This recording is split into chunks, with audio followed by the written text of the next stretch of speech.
Hello students, in this video lecture, I'm going to consider a necessary and sufficient condition for two given PO sets or two given partially ordered sets to be order isomorphic. So what is the condition, what is the necessary and sufficient condition for two given PO sets or partially ordered sets to be order isomorphic? This is what we are going to discuss in this particular video through a result. So a result in this regard is that if there are two PO sets P and Q, then P and Q are said to be order isomorphic, or P and Q will be order isomorphic if the following condition is satisfied. And the condition is that there should exist two mappings, phi and psi, where phi maps from P to Q and psi maps from Q to P, and both these maps should be order preserving, and these maps should be such that if you take their composite phi o psi, which eventually is a map from P to P, and if you take the other composite, which is psi o phi, which eventually is a map from Q to Q, these two are identity maps. So if this particular condition is satisfied, that is, if you can find two maps, phi and psi, let's say, and phi maps from P to Q and psi maps from Q to P, if you are able to find two maps like this, such that these two maps are order preserving, firstly, and if you take their composite, whether you take phi o psi or you take psi o phi, their composite come out, if they come out to be identity maps. So if this condition is satisfied, then the two PO sets P and Q will be order isomorphic. And if P and Q are already order isomorphic, then this condition will be satisfied. So this result is basically if and only if, which means that if P and Q are isomorphic, the condition is satisfied. And if the condition is satisfied, then P and Q are isomorphic. So both the ways this is true. So we are going to give the proof of this result. Basically, there are two parts in this proof. One is the necessary part and the other is the sufficient part. So let me take P and Q to be PO sets or partially ordered sets, and suppose they are order isomorphic. That is, they're isomorphic, and there is an order isomorphism between them, because P and Q are PO sets or partially ordered sets. So we are talking of order isomorphism between them. So if P and Q are order isomorphic, then there should exist a map phi mapping from P to Q, which is an order isomorphism. This is the definition of, or this is the way we define two isomorphic or order isomorphic sets, that there should be a order isomorphism between them. So because P and Q are order isomorphic, so there should be a order isomorphism phi between P and Q.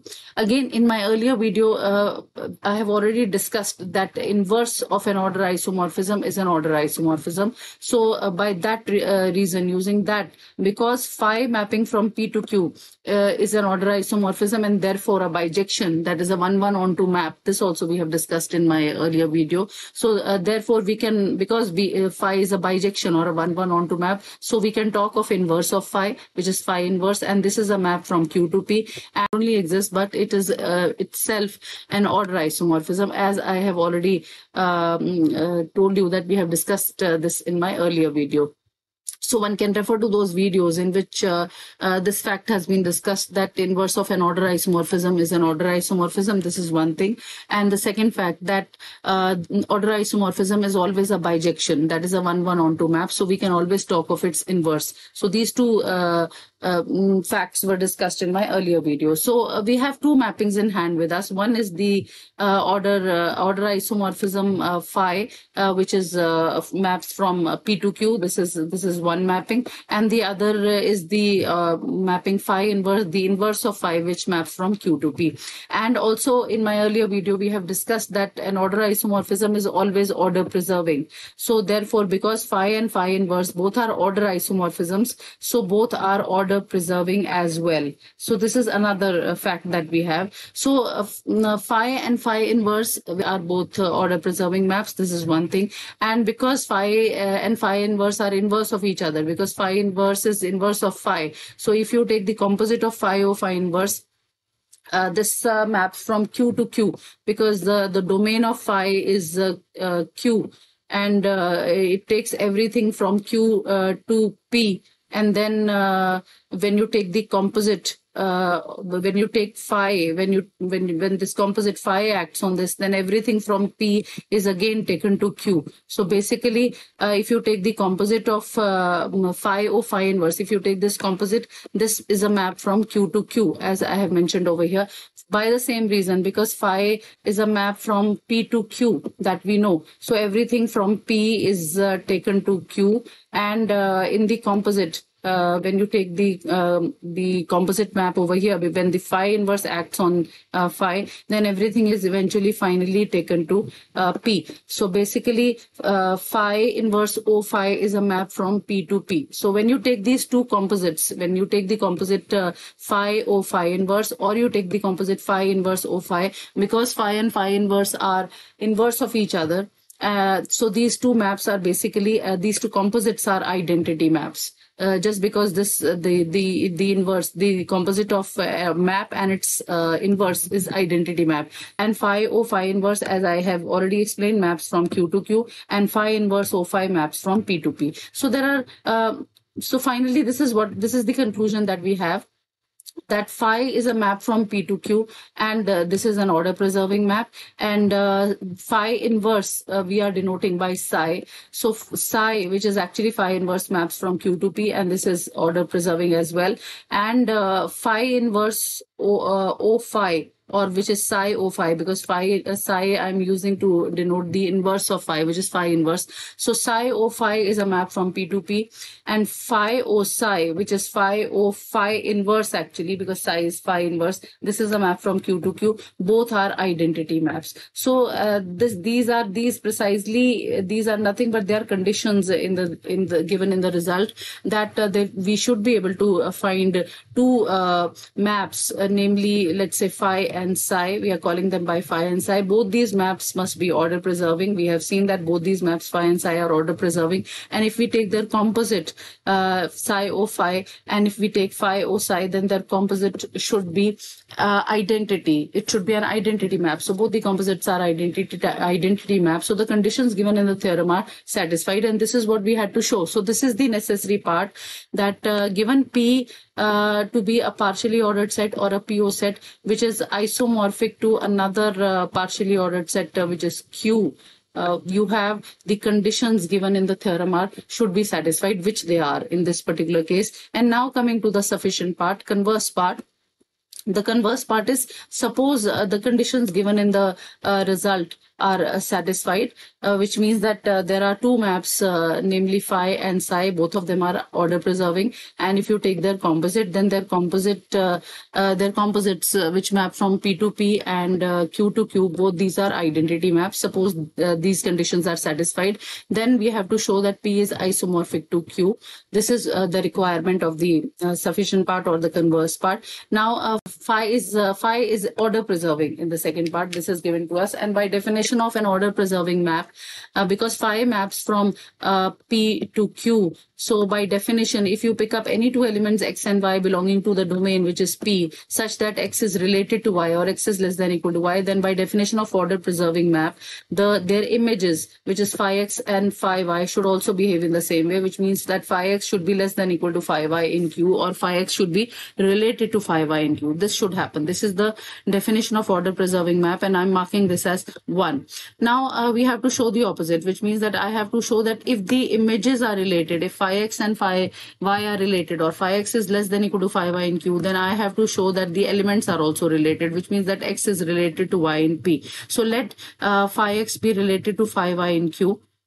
As we know that psi mapping from Q to P is an order preserving map. This we have taken. This is a condition given in the converse part. So if if psi acts on both the sides of this, if psi is acting on both the sides, psi acts on phi x and psi acts on phi y, this finally, because psi is a map from Q to P, so finally it takes everything to P. So everything will come in P if psi acts on phi x and if psi acts on phi y. These are elements of P. And psi of phi x can be written as psi O phi x in terms of composite, and psi of phi y can be written as psi O phi y in terms of composite, and these are elements in P again. So psi O phi, which is actually a map from P to P, this is the composite is a map from P to P. This we know is a identity map. This is given in the converse part, which means that psi O phi, whenever it acts on some element, we get back the same element. So psi O phi, when it acts on this X, then we get X back. And psi O phi y, when it acts on y, then we get y back. So here, in 2, I replace this psi O phi x by x and psi O phi y by y. So we get x. So just using 3 in 2. So using 3 in 2, we get x less than equal to y in P. And what we started with, if we take a look at what we started with, we started with a statement like this, that phi x is less than equal to phi y. This is the statement that we started with. Phi x is less than equal to phi y in Q. This is the statement. And eventually we have landed up over here that x is less than equal to y in P. So basically this is what we have, that phi x is less than equal to phi y in Q. This implies x is less than equal to y in P. And this we have marked as 4. And the other part, which is x less than equal to y, this part was already true over here. We have marked this part as 1. So x less than equal to y is less than equal to, implies phi x is less than equal to phi y in Q. This we have already marked in 1. So 1 and 4, if we take 1 and 4 together, so this double implication holds, which means that if elements are related in P, the images will be related in Q. If the images are related in Q, the elements will be related in P. So both the ways the implication is true. And this is nothing but this is the definition of an order embedding map. This means that this mapping phi, which maps from P to Q, is an order embedding. And this fact I have marked as 5. So one fact which we have obtained about the mapping phi is that this phi, which was originally an order preserving map in the sufficient part, in the converse part, has come out to be order embedding. Now the next thing is that I take any element y belonging to Q. Y belonging to Q is arbitrary. Now, because psi is a map from Q to P, so if when this psi acts on Y, then psi Y will be an element in P. So psi Y is an element in P. This we are marking as 6. And then because phi is a map from P to Q, so phi can act on psi Y. So when phi acts on psi Y, phi of psi Y can be written as phi O psi Y in terms of composite. And this is why. The reason is because this composite psi O, this composite phi O psi, this is a identity map. So we get back y itself. So phi O psi y is y itself. So we get back the element y itself, and this y belongs to Q. So now just denoting this psi y, this particular psi y, which is the image of y and which is an element in P, just denoting this element with x. So when you denote this element in X, basically what is that you have from 7. If we just take a look at 7, then 7 can again be rephrased. We get that for Y belonging to Q, because we took Y belonging to Q to be any arbitrary element, we are able to find psi Y. Psi Y has been denoted by X now. We are able to find X belonging to P such that what happens, such that phi of X is equal to Y, because we have replaced this psi Y. This psi y, which is coming in 7, by x. So phi of x comes out to be y, this y. So this is from 7. We have got this particular statement that phi x is equal to y. So this means that phi mapping from P to Q is an onto map. This is the definition of an onto map, because for every y belonging to the codomain, we are able to find an x belonging to P, which is the domain, such that phi of x is equal to y, which means phi is an onto map. So this fact we are marking as 8. And now just taking the two facts together, so because phi is an order embedding as well as an onto map, so by definition of order isomorphism, phi is mapping from P to Q is an order isomorphism, which means that we have found out a map phi between P and Q, which has come out to be an order isomorphism. And this means that these two PO sets, or these two partially ordered sets, are order isomorphic. So this proves, and this is what we had to show. So this proves the second part or the converse part of the given result. And this theorem actually, this result actually gives a necessary and sufficient condition for two partially ordered sets or PO sets to be order isomorphic. If two PO sets P and Q are given to us or they are known to us, and if we want to find out whether they are order isomorphic or not, then we should be able to find two mappings phi and psi which satisfy the property that both should be order preserving, and if you take their composite, then their composite should be identity map. The composite of phi o psi and psi o phi, that both the composite taken both the ways, that they should be identity maps. So if the given condition is satisfied, then the given PO sets P and Q will come out to be order isomorphic, or there will exist an order isomorphism between P and Q. So that is what the result was about.